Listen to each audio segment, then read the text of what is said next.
Biblia. Mateo 16, 17 al 18. Gloria a Dios. Así que ya lo tiene. Cuando usted lo tenga, me responde con amén y se pone de pie y leemos la palabra del Señor. Mateo 16, 17 al 18. Gloria al Señor. ¿Lo tenemos? Mateo 16, 17 al 18. Lo leemos para honrar al Padre, al Hijo y al Espíritu Santo de Dios. Dice la palabra del Señor. Entonces le respondió Jesús: bienaventurado eres, Simón, hijo de Jonás, porque no te lo reveló carne ni sangre, sino mi Padre que está en los cielos.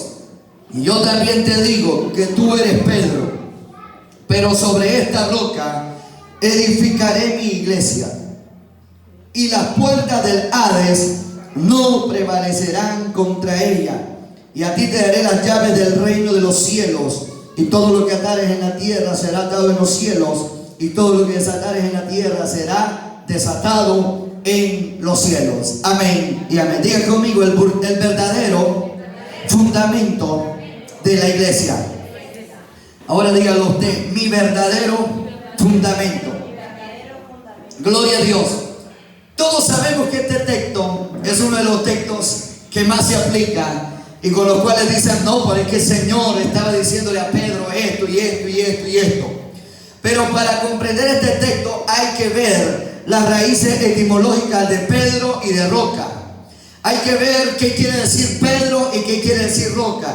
Y hay que también comprender lo que Jesús estaba queriendo decir. Yo quiero que usted se ponga quieto y se va a hacer preguntas. Al final de la enseñanza usted hace preguntas. Póngase cómodo y ponga atención, y al final usted puede hacer sus preguntas. Las anote y al final usted pregunta. Gloria a Dios.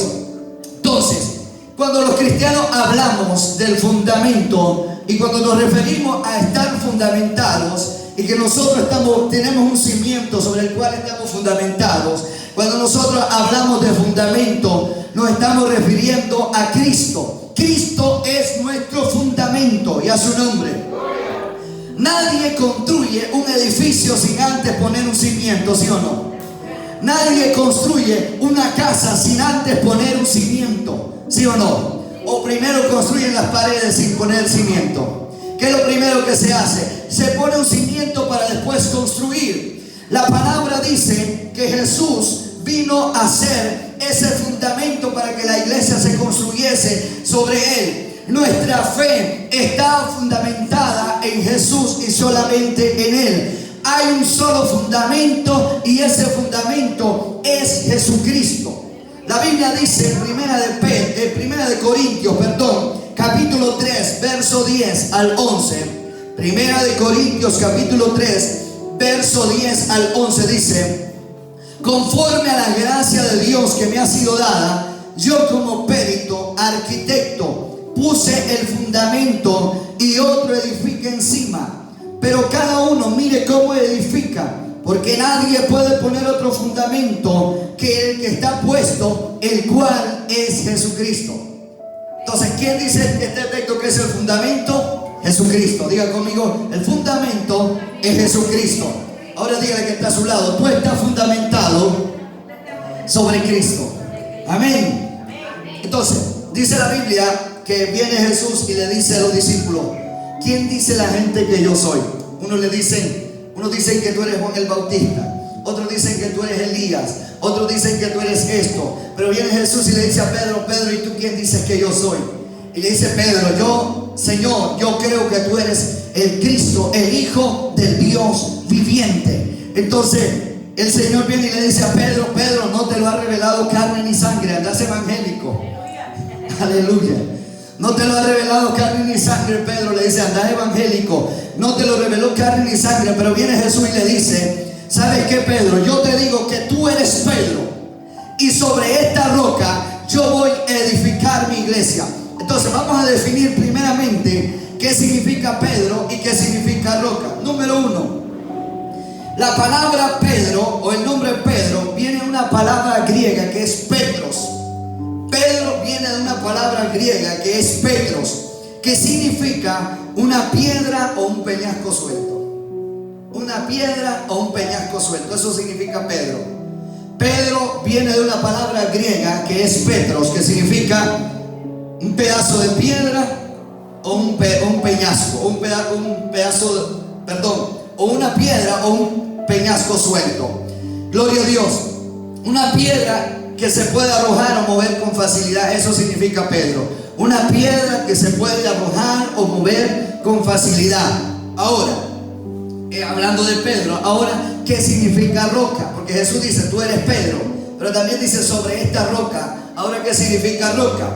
La palabra roca viene de una palabra griega que es Petra. Ya nos vamos dando cuenta que no es lo mismo Petros que Petra.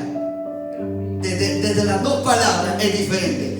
Petros y número 2, roca, es Petra. Petra, que significa una masa grande de roca. Una masa. Entonces, tanto Pedro como roca no es lo mismo. Pedro significa una piedra suelta o un pedazo de piedra. Es lo mismo hablar de una piedra que hablar de una roca. Una piedra es algo que usted la puede agarrar y la puede lanzar, pero una roca usted no la puede mover, ¿sí o no?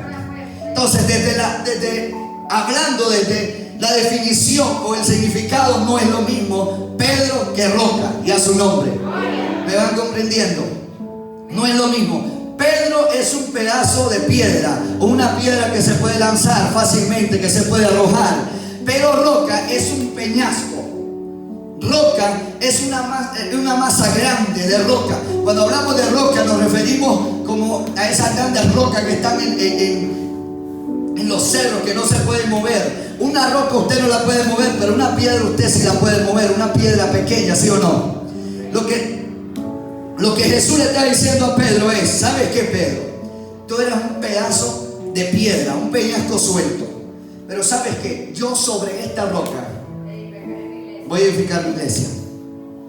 Venga, hermano Josué. Y a su nombre. Se lo voy a explicar así. Venga, aquí arriba. No le dé pena. No tenga miedo si hasta feo soy. Usted es Pedro, yo soy Jesús. No le digan traidor o que negó a Jesús. Gloria a Dios. Usted es Pedro, yo soy Jesús. Jesús viene y le dice a Pedro, ¿sabes qué? Tú eres Pedro. Un pedazo de piedra, una piedra que se puede arrojar, una piedra pequeña. Pero le dice, tú eres Pedro, pero sobre esta roca,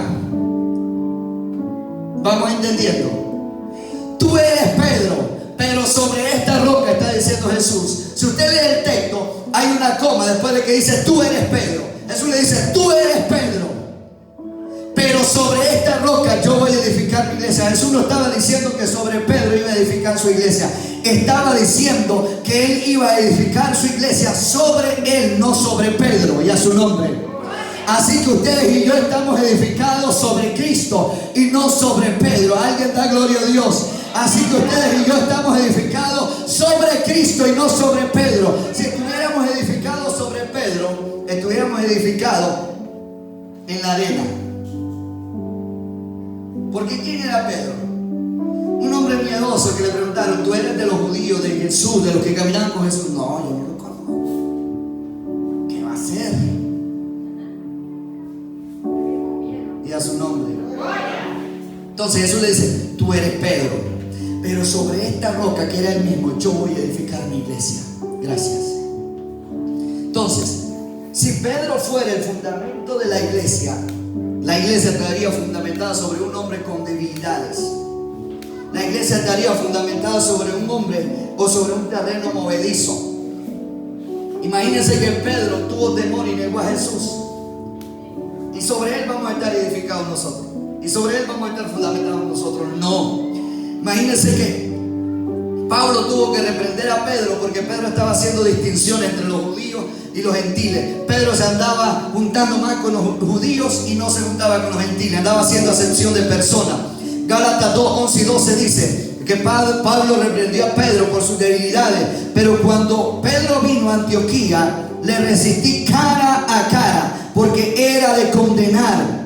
Pues antes que viniesen algunos de parte de Jacobo, comía con los gentiles, pero después que vinieron se retraía y se apartaba, porque tenía miedo de los de la circuncisión. Imagínese usted, Pedro, y sobre él vamos a estar fundamentados, sobre un hombre con debilidades y con errores. No. 2:11 al 12. También Marcos 14:68 y Juan 18:27 nos relatan que Pedro era tan lleno de debilidades que tuvo que negar a Jesús y a su nombre. 18:27. Entonces, Cristo es la pedra, la roca firme sobre quien está fundamentada nuestra fe. Entonces, ¿quién es la roca? Ahora ya definimos que Pedro no es sobre quien está fundamentada nuestra fe o sobre quién está fundamentada la iglesia, porque la roca es Cristo. Y vamos a ver si quién es la roca, si es Pedro o es Cristo. Primera de Corintios 10:4. Primera de Corintios 10:4. La Biblia, vamos a darnos cuenta lo que dice la Biblia, si es Pedro la roca o es Cristo, sobre quién está fundamentada la iglesia. Mira lo que dice. Primera de Corintios 10, verso 4. Y todos bebieron la misma bebida espiritual, porque bebían de la roca espiritual que los seguía. Y la roca era... ¿Quién dice que era la roca? Vamos, dígalo fuerte. Y la roca era Cristo. Imagínense, el apóstol Pablo está diciendo que la roca es Cristo. Diga conmigo, la roca es Cristo. Lucas 6:47 dice la Biblia que Jesús dijo de dos hombres que comenzaron a edificar. Uno vino y edificó sobre la arena, otro vino y edificó sobre ¿qué? Sobre la roca, amén. Y dice que vinieron ríos y el que estaba fundamentado sobre la arena se lo llevaron las aguas, se lo llevó el huracán. Pero el que estaba fundamentado sobre la roca, ¿qué dice? ¿Qué dice? Que estuvo firme, que no hubo ruina. Pero para el otro que había edificado en la arena, dice la Biblia que fue grande su ruina. Gloria a Dios. Ustedes y yo estamos fundamentados sobre la roca. Todo cristiano que está fundamentado sobre la roca y que él está agarrado de la roca, hermano, pueden venir huracanes, pueden venir vientos, pueden venir tempestades y no lo mueven. ¿Cuánto dan gloria a Dios? Entonces, por lo tanto, nosotros estamos cimentados sobre la roca que es Cristo, esa roca inconmovible. ¿Qué dice Primera de Pedro 2:8? Vamos a la Biblia. Primera de Pedro 2:8. Primera de Pedro 2:8. Mira lo que dice la Biblia. Y piedra de tropiezo y roca que hace caer, porque tropiezan en la palabra, siendo desobedientes, a lo cual fueron también destinados. Ahora vámonos a Efesios 2:22. 2:8. Ahora vámonos a Efesios. Efesios 2:22. Mira lo que dice la palabra del Señor. El apóstol Pablo, hablando sobre quién estamos edificados nosotros, dice, vámonos al 20, 2:20 al 22. Dice, edificados sobre el fundamento de los apóstoles y profetas, siendo la principal piedra del ángulo. ¿Quién dice que es la piedra? ¿Quién dice que es la roca? Jesucristo mismo. Si la roca fuera Pedro, la Biblia aquí dijera, siendo la principal piedra del ángulo, Pedro, el apóstol Pedro. Pero la Biblia aquí está diciendo que la principal piedra del ángulo sobre quien está edificada la iglesia es sobre Jesucristo mismo. Y dice, en quien todo el edificio bien coordinado va creciendo para ser un templo santo en el Señor, en quien vosotros, ustedes y yo, también juntamente edificados para morada de Dios, de su Espíritu, de Dios en el Espíritu. Entonces el apóstol Pablo dice que nosotros estamos fundamentados y que la principal piedra del ángulo es Jesucristo, y que nosotros estamos edificados sobre Cristo y a su nombre. Estamos edificados sobre Cristo. Ahora, erróneamente, la iglesia ha creído, la iglesia católica ha creído que cuando Jesús le dijo a Pedro, tú eres Pedro, pero sobre esta roca yo voy a edificar mi iglesia, es que Jesús estaba edificando su iglesia sobre Pedro. Y con la mayoría de religiosos que usted platica, eso le van a decir, no, es que la iglesia está fundada sobre Pedro y Pedro fue el primer papa de la iglesia. Entonces, es importante saber algunas cosas. Primera cosa es que Pedro era casado y los papas no se casan. Y a su nombre. Y a su nombre. La primera cosa que ustedes deben saber es que Pedro era casado. Por eso Jesús fue y le sanó la suegra a Pedro y Pedro se enojó por eso. Aleluya. Decía que yo creo que ese fue el peor milagro que hizo Jesús a favor de Pedro, sanarle la suegra. Gloria a Dios. ¿Qué dice usted, Juan? No tuvo suegra. No tuvo suegra. No sabe nada de eso, entonces, Juan. Pero lo que usted debe saber es que Pedro era casado. En un principio, todos los obispos se casaban.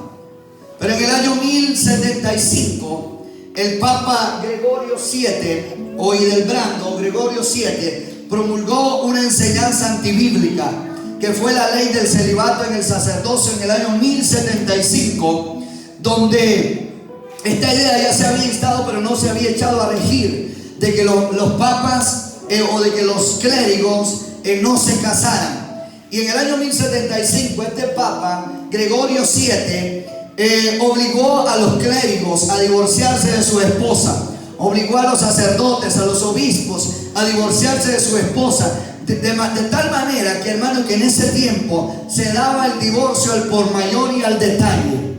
Dijo este Papa Gregorio VII, los clérigos, los sacerdotes no deben de casarse. En el año 1075 después de Cristo se promulgó este edicto de la ley del celibato para los sacerdotes. Hermanos, y esta fue una aberración en contra de la palabra del Señor, porque la palabra del Señor dice en Hebreos 13:4, dice, honroso sea en todo el matrimonio. Cuando la Biblia dice honroso sea en todo, dice que sea honroso en los sacerdotes, que sea honroso en los pastores, que sea honroso en los líderes.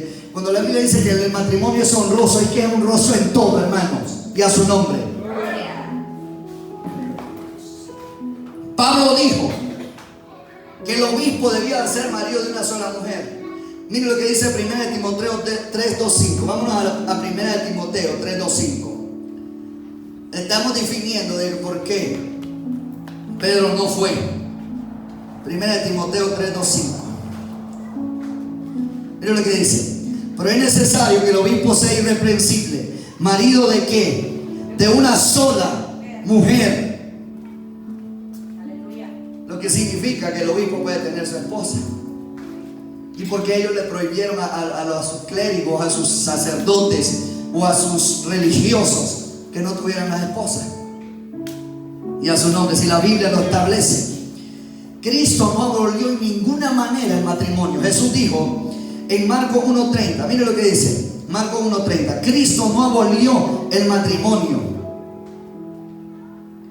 Cristo no abolió el matrimonio. Marcos 1:30. Marcos 1:30 dice, y la suegra de Simón estaba acostada con fiebre y enseguida le hablaron de ella. ¿De quién era la suegra? Dice que estaba enferma. De Simón Pedro. Cristo no vino a abolir el matrimonio. No vaya a ser como alguien, vi un video de alguien allí. Dice, cuando la Biblia habla de que Pedro tenía suegra, no era que Pedro era casado. ¿Cómo alguien va a tener suegra sin casarse? Écheme ese trompo al niño, si alguien va, como que yo le diga, hermano Carlito, usted no tiene suegra. Y lo primero que me va a decir, hermano, lo tengo porque soy casado. Y sale, vi ese video y dice, es que Pedro dice, la Biblia dice que tenía suegra, pero no significa que era casado. ¿Cómo alguien que no es casado no va a tener suegra? Y a su nombre. Si la Biblia dice que era la suegra de Pedro, significa que Pedro estaba casado. Jesús no abolió el matrimonio. Él dijo en Marcos 10:9, dice que lo que Dios unió, que no lo separe ¿quién? Por lo tanto, Jesús no vino a abolir el matrimonio de sus discípulos. Jesús en ninguna manera le dijo a sus discípulos, divórciense, sepárense de sus esposas. Y a su nombre. Dice, Marcos 10:9 dice, por tanto, lo que Dios unió, no. Y si Jesús no vino a abolir el matrimonio, ¿por qué Gregorio 7 dijo, se cancela y se anula el matrimonio en los sacerdotes? Si Jesús no abolió el matrimonio y si Él instituyó esta santa institución, ¿sabe que la institución primera que Jesús creó fue la institución del matrimonio? Y Jesús vino a darle respaldo aún a esa institución. Él dijo, lo que Dios unió, que no lo separe el hombre. Ah, no, pero viene Gregorio 7 y dice, yo soy el representante de Cristo en la tierra. Se anula y se aplica ahora, a partir de ahora, la ley del celibato para los clérigos sacerdotes. Deben de divorciarse de sus esposas. Ni a su nombre.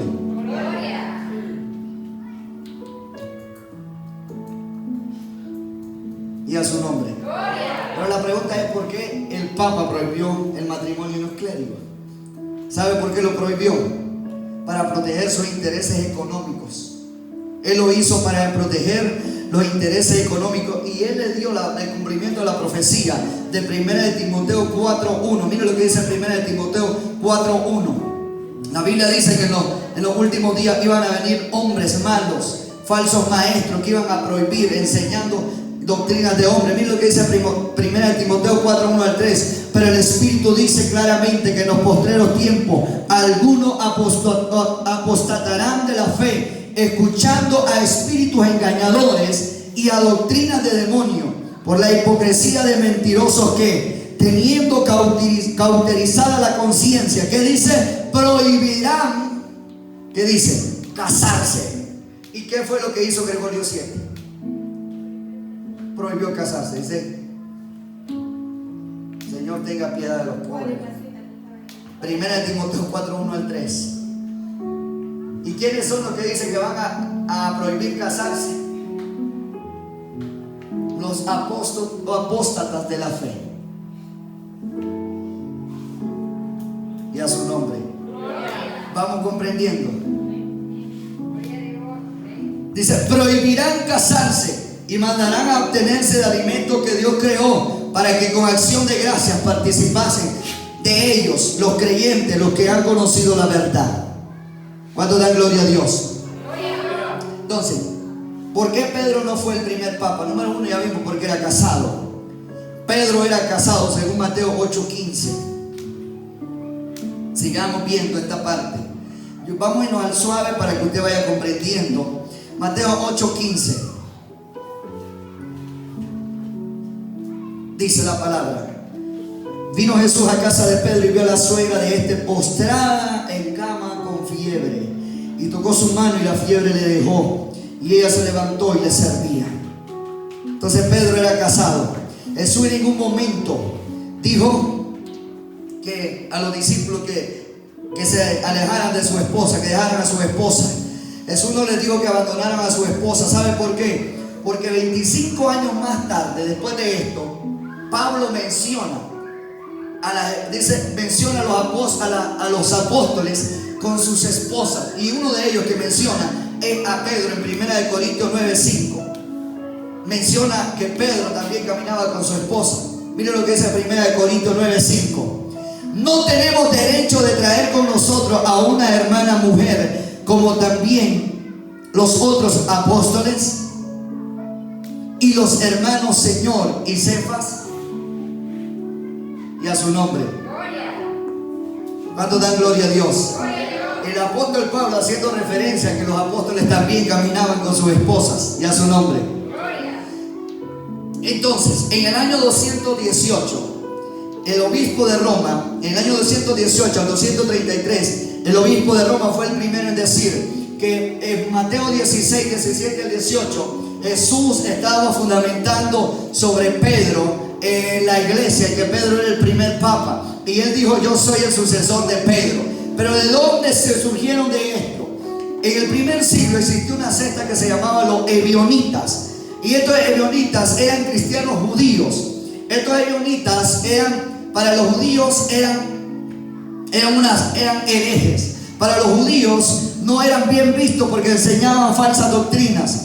Y estos ebionitas casi desaparecieron, alrededor del siglo II casi desaparecen y sobrevivieron hasta el siglo VII. Y estos ebionitas escribieron unos escritos apócrifos, y entre ellos había un escrito que decía que Pedro había estado de obispo 25 años en Roma. Ellos escribieron un escrito que decía que Pedro había estado de obispo 25 años en Roma, pero eso es totalmente contrario a lo que enseña la palabra del Señor, porque Pedro nunca estuvo en Roma.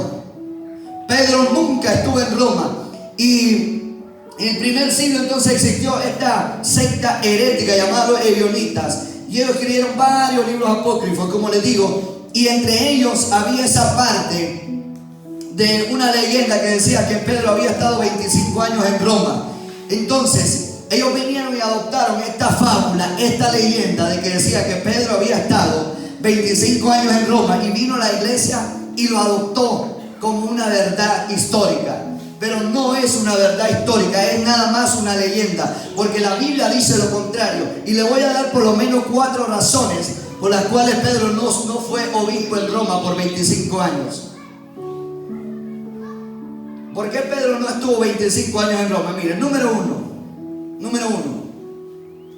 la muerte de Pedro tuvo lugar alrededor del año 68 después de Cristo, por el emperador Nerón, quien lo crucificó cabeza abajo, y así murió Pedro alrededor del año 68, lo que significa que para que Pedro pudiese haber sido el obispo de Roma por 25 años, tuvo que haber llegado en el año 43 después de Cristo. Y la historia del Nuevo Testamento dice lo contrario.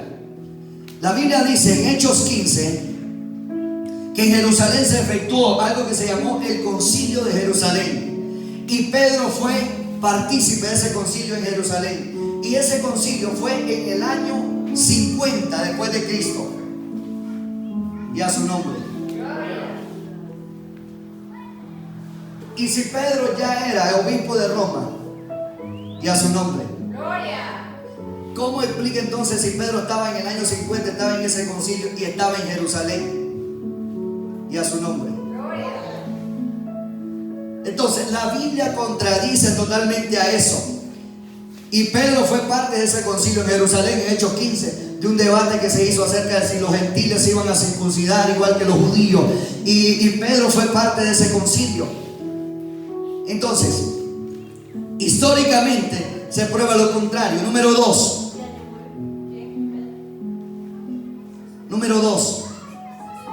Pablo escribió la carta a los romanos por el año 58 después de Cristo. Pablo escribió la carta a los romanos en el año 58 después de Cristo, y en el capítulo 16, capítulo 3 al 16, menciona por lo menos a 30 hermanos de los que estaban en Roma, y en ninguna parte se menciona a Pedro. Y si Pedro era el obispo de Roma en ese tiempo, ¿por qué Pablo no lo menciona? Debería ser el primerito que mencione. Pablo debería decir: estos son los hermanos, y el primerito que debería anotar ahí es Pedro, como uno de los principales apóstoles que anduvo con Jesucristo. ¿Cuánto dan gloria a Dios? ¿Cuánto dan gloria a Dios? Y a su nombre. Miren lo que dice Romanos 16. Vámonos a la Biblia. Romanos 16. El apóstol Pablo menciona una serie de hermanos que estaban en Roma. Y si usted lo lee, en ninguna de esas listas está el apóstol Pedro. 16:3 dice: saluda a Priscila y a Aquila, a mis colaboradores en Cristo Jesús. Y más adelante dice: saluda a María, la cual ha trabajado entre vosotros, a Andrónico, a Junias, a mis parientes. Y menciona por lo menos una lista de 30 hermanos. Y a ninguno de esos hermanos que estaban en Roma, en ninguna parte de esos hermanos que estaban en Roma, aparece Pedro. Y ahora, si Pedro estaba de obispo en Roma, ¿por qué no lo menciona aquí?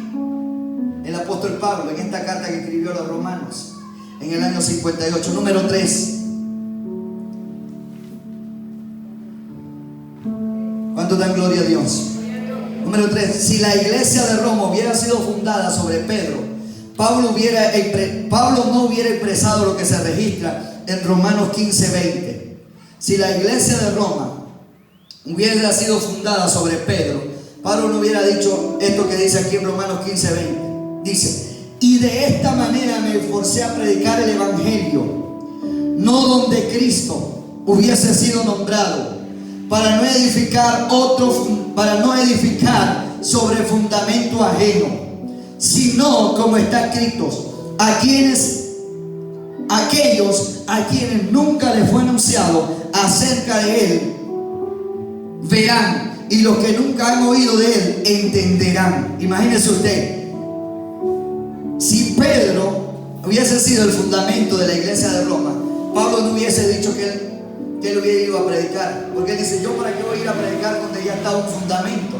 Si Pedro hubiese sido el obispo de Roma, ¿para qué Pablo iba a ir a predicar donde estaba Pedro predicando? Sino que dice el apóstol Pablo que él fue a predicar donde no había sido predicado el evangelio. Gloria a Dios. Número 4. ¿Cuánto dan gloria a Dios? Número 4. Cuando Pablo llegó a Roma en el año 60, según Hechos 28, cuando Pablo llegó a Roma en el año 60, se encontró que los judíos no sabían nada del evangelio. Imagínese usted. Y si Pedro ya estaba en Roma, ¿por qué los judíos no sabían nada del evangelio? Si Pedro, quien les predicaba, era más a los judíos. Pablo le predicaba a los gentiles, pero Pedro le predicaba a los judíos. ¿Y cómo es posible que cuando Pablo llegue en el año 60, los judíos ni siquiera habían escuchado hablar de Jesucristo y a su nombre? Y si Pedro ya estaba de obispo en Roma, porque los judíos no habían escuchado el evangelio? Si Pedro, quien les predicaba, era a los judíos. Y cuando Pablo llegó en el año 60, la Biblia dice que ni siquiera habían escuchado el evangelio, según Hechos 28:15 al 22. ¿Cuánto dan gloria a Dios? Así que podemos ver bíblicamente e históricamente que la iglesia católica y apostólica y romana ha adoptado como cierta una fábula y una leyenda, que dijeron una secta herética de los ebionitas. Pedro estuvo 25 años en Roma, entonces ellos dijeron: para probar nuestra verdad de que Pedro es el primer papa, adoptemos como verdad esa afirmación. Pero vemos que la Biblia desmiente totalmente eso, y a su nombre.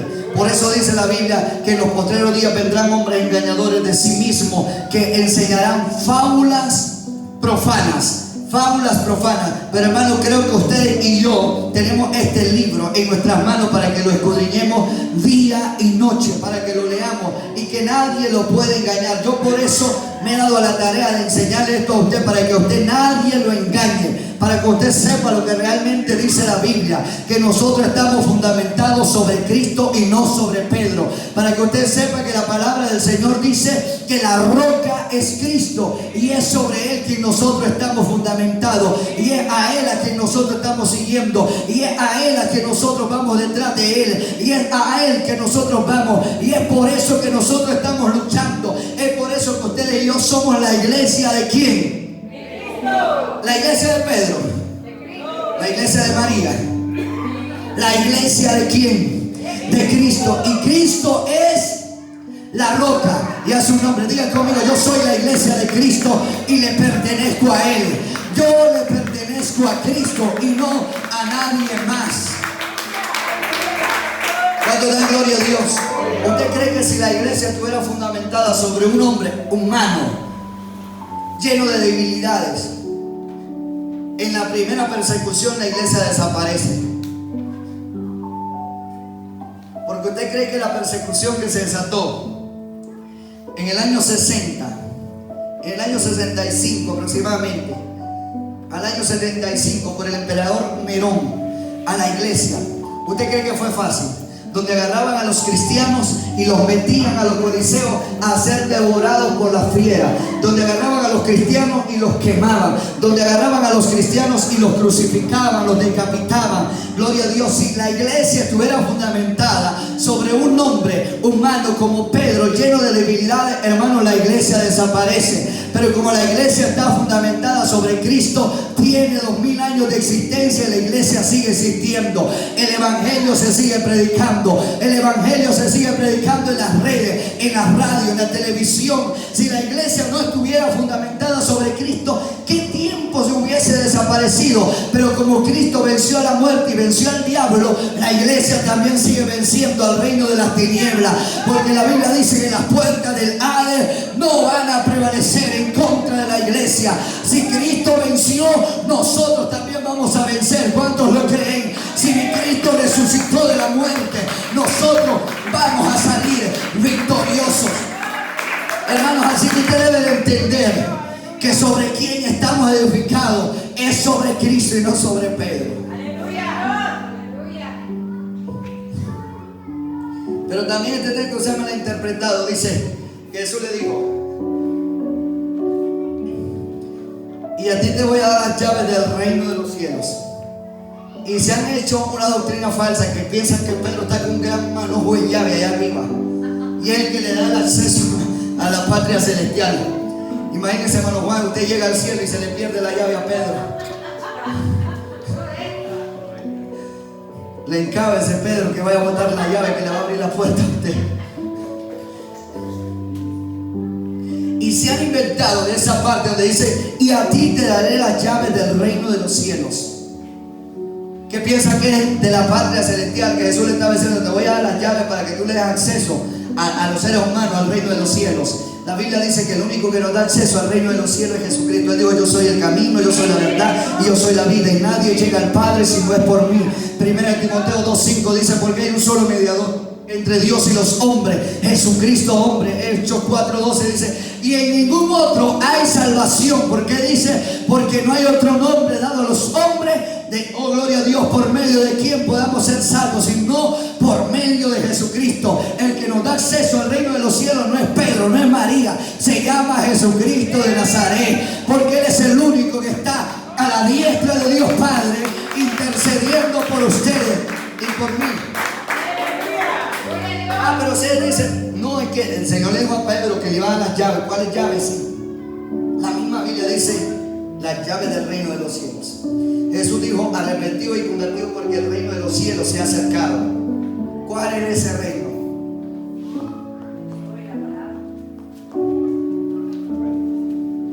Jesús dijo: mi reino no es de este mundo, es el reino celestial. Pero Él vino a establecer su reino. Y el Señor dice: te voy a dar las llaves del reino. Era las llaves del evangelio, de la predicación de la palabra. Yo le voy a decir lo que Jesús le estaba diciendo: te voy a dar la oportunidad a ti, Pedro, de que seas tú el que reanudes la predicación del evangelio después de mí. ¿Quién fue el primero que predicó el evangelio después del día del Pentecostés? Entonces lo que Jesús le estaba diciendo: te voy a dar la oportunidad a ti para que abra las puertas de la predicación del evangelio en esta tierra. No le estaba diciendo: te voy a dar la oportunidad de que tú le des entrada a Juan allá arriba en el reino de los cielos, que tú le des entrada a Gladys allá arriba. No, el que le da la entrada allá arriba es Jesucristo. Gloria a Dios. El que nos da acceso al cielo, hermano, y el que nos pone en comunión con Dios es Jesucristo. La Biblia dice que Jesús vino a reconciliarnos con Dios y a su nombre. Y dice: y a ti te voy a dar las llaves. Pero también dice: y las puertas del Hades, ¿qué dice? No van a prevalecer en contra de la iglesia. Cuando Jesús dice las puertas del Hades no van a prevalecer en contra de la iglesia, a veces nosotros creemos que es que el diablo nos anda tirando palos y nosotros estamos con un escudo ahí antivisible. Y así lo hemos interpretado, que el diablo nos tira piedra y nosotros estamos con esos escudos que ocupan, ¿cómo le llaman, hermano Juan? Así le llaman, ¿verdad? Esos escudos para defenderse, que el diablo no lo golpee. Cuando la Biblia dice, cuando Jesús le dice a Pedro: y las puertas del Hades no van a prevalecer en contra de la iglesia, lo que Jesús le está diciendo es: cuando, en el tiempo antiguo, cuando un ejército vencía a otro ejército, el ejército derrotado se iba huyendo y se encerraba en su ciudad y cerraban las puertas para que el ejército enemigo no entrara. Y gloria a Dios. Lo que Jesús le está diciendo a Pedro es: ¿sabes qué? La iglesia va a vencer. Y el mismo infierno no va a resistir ante el poder de la iglesia. Entonces, a veces nosotros hemos entendido que el diablo viene al ataque y nosotros estamos a la defensiva. Cuando Jesús dice que las puertas del Hades no van a prevalecer, no es que nosotros estamos a la defensiva, sino es que vamos a la ofensiva. Ya su nombre. Ustedes y yo no estamos a la defensiva, vamos a la ofensiva. Quien tiene que defenderse de nosotros es el diablo, no nosotros del diablo. Ya su nombre. Porque ustedes y yo es a quien Dios nos ha dado el poder. Por eso es que el reino de las tinieblas no puede prevalecer, no puede resistir. Las mismas puertas del infierno se van a derretir ante el poder de una iglesia que tiene la unción del Todopoderoso. ¿Sabe por qué? Porque la Biblia dice que Jesús venció al diablo y a la muerte. Y ese mismo poder de vencedores es el que Cristo nos ha dado a ustedes y a mí. Es por eso que el apóstol Pablo dice que en Cristo somos más. ¿A dónde están los vencedores en esta mañana? Ustedes y yo, amada iglesia, somos más que vencedores. Usted no es el derrotado, usted no es el fracasado, usted es más que vencedor. Iremos de gloria en gloria, de poder en poder, de victoria en victoria, porque Cristo nos ha dado